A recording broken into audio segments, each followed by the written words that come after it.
जय श्री कृष्णा, जय श्रीमन नारायण। स्वागत है दोस्तों आप सभी का आपके चैनल जी जायसवाल यूट्यूब स्टोरी में। दोस्तों आज हम जानेंगे पौराणिक कथा शौर्य का प्रतिरूप अभिमन्यु के बारे में। अभिमन्यु अर्जुन का पुत्र था। श्री कृष्ण की बहन सुभद्रा इनकी माता थी। यह बालक बड़ा होनहार था। अपने पिता के से सारे गुण इसमें विद्यमान थे। स्वभाव का बड़ा क्रोधी था और डरना तो किसी से इसने जाना ही नहीं था। इसी निर्भयता और क्रोधी स्वभाव के कारण इसका नाम अभिमन्यु पड़ा। यानी अभि का मतलब निर्भय और मन्यु मतलब क्रोधी। अर्जुन ने धनुर्वेद का सारा ज्ञान इसको दिया था। अन्य अस्त्र शस्त्र चलाना भी इसने सीखा था। पराक्रम में यह किसी वीर से भी कम नहीं था। 16 वर्ष की अवस्था में ही अच्छे अच्छे सेनानियों को चुनौती देने की शक्ति और सामर्थ्य इसमें थी।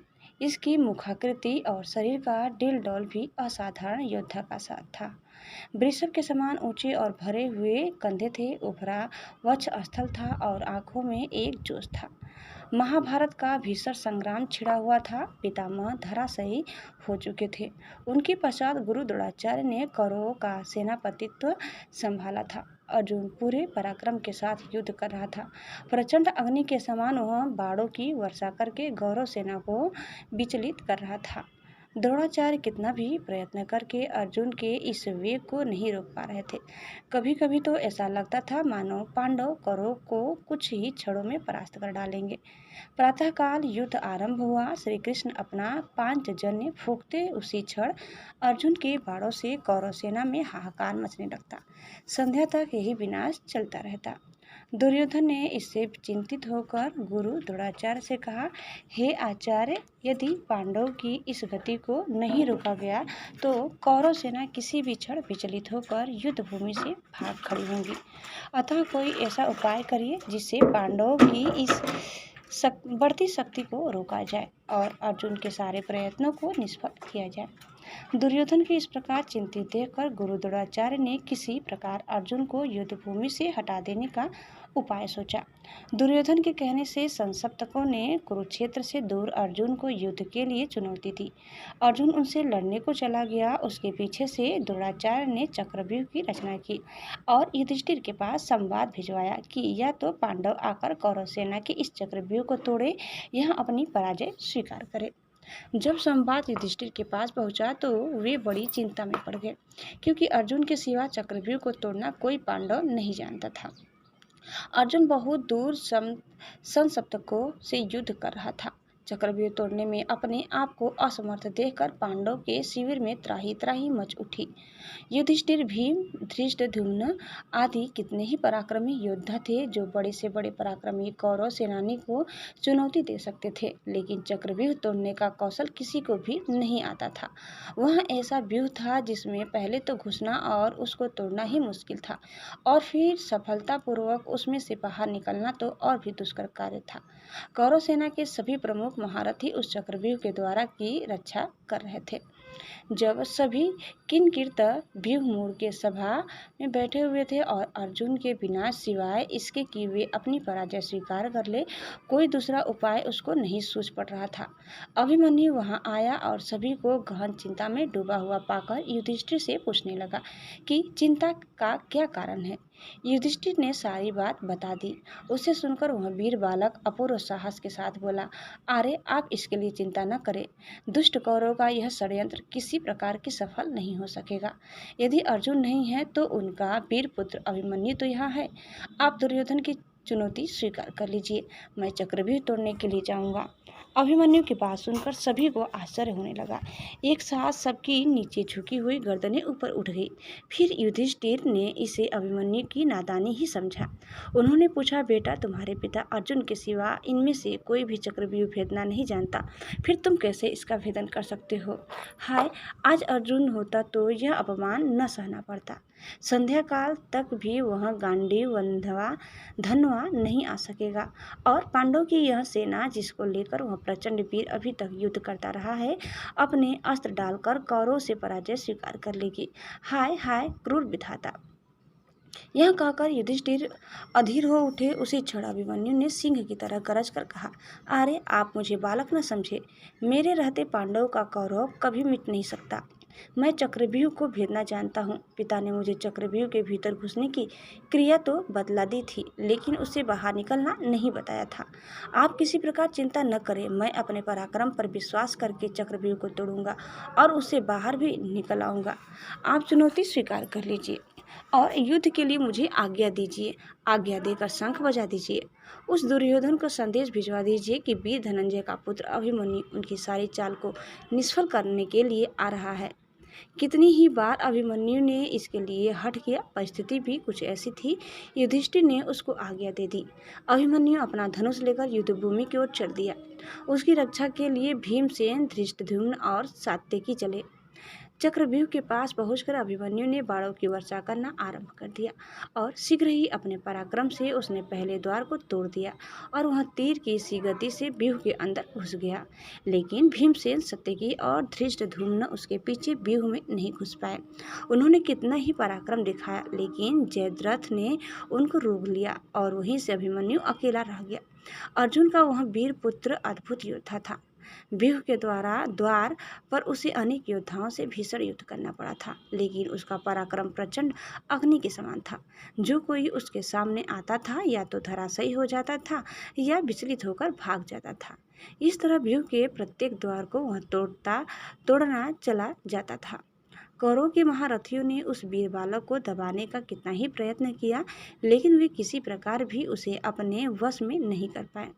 उसके तीक्ष्ण बाणों की मार से व्याकुल होकर दुर्योधन ने गुरु द्रोणाचार्य से कहा, हे आचार्य, अर्जुन का यह वीर बालक चारों ओर विचर रहा है और हम कितना भी प्रयत्न करके इसकी भीषण गति को नहीं रोक पाते हैं। एक के बाद एक सभी द्वारों को इसने तोड़ दिया है। यह तो अर्जुन के समान ही युद्ध कुशल और पराक्रमी निकला। अब तो पांडवों को किसी प्रकार पराजित नहीं किया जा सकता। इसी प्रकार कर्ण ने भी घबराकर द्रोणाचार्य से कहा, हे गुरुदेव, इस पराक्रमी बालक की गति देखकर तो मुझे भी आश्चर्य हो रहा है। इसके तीक्ष्ण बाण मेरे हृदय को व्याकुल कर रहे हैं। यह ठीक अपने पिता अर्जुन के समान ही है। यदि किसी प्रकार इसको न रोका गया तो हमारी यह चाल व्यर्थ चली जाएगी। अतः किसी तरह से इसको चक्रव्यूह से जीवित नहीं निकलने देना चाहिए। द्रोणाचार्य अभिमन्यु की वीरता देखकर कुछ क्षणों के लिए चिंता में डूबे रहे। अर्जुन के उस वीर पुत्र के कर्ण, दुशासन आदि महारथियों को पराजित कर दिया था और राक्षस अलम्बुस को युद्ध भूमि से खदेड़कर बृहद्बल को तो जान से मार डाला था। दुर्योधन के सामने ही उसके बेटे लक्ष्मण को भी उसने मार डाला था।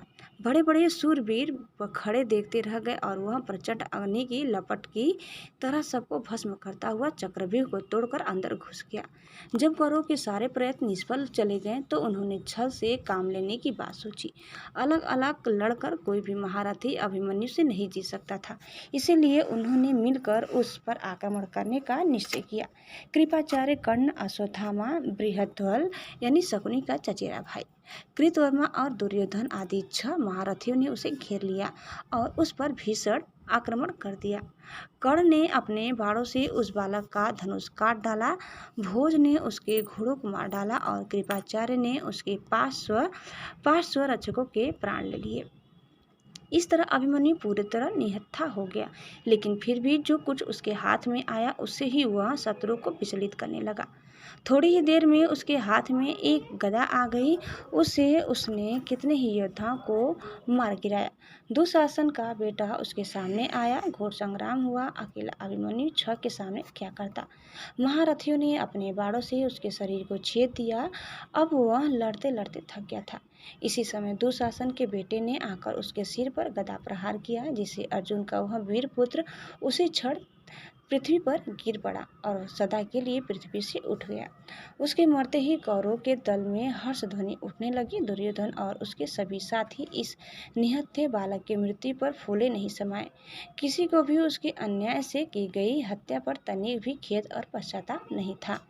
जब अभिमन्यु की मृत्यु का समाचार पांडव दल में पहुंचा तो युधिष्ठिर शोक से व्याकुल हो उठे। अर्जुन की अनुपस्थिति में उन्होंने उसके लाल को युद्ध भूमि में भेज दिया था। अब उनके आने पर वे उसको क्या उत्तर देंगे, इसका संताप उनके हृदय को व्याकुल कर रहा था। भीम भी अपने भतीजे की मृत्यु पर रोने लगा। वीर अभिमन्यु की मृत्यु से पांडवों के पूरे शिविर में हाहाकार मच गया। संसप्तकों से युद्ध समाप्त करके जब अर्जुन वापस आया तो वह दुखपूर्ण समाचार सुनकर मूर्छित हो उठा और अभिमन्यु के लिए आर्त स्वर से रुदन करने लगा। श्री कृष्ण ने उसे काफी धैर्य बंधाया, लेकिन अर्जुन का संताप किसी प्रकार भी दूर नहीं हुआ। प्रतिशोध की आग उसके अंदर में धधकने लगी और जब तक जयद्रथ को मारकर उसने अपने बेटे के खून का बदला न ले लिया तब तक उसको संतोष नहीं आया।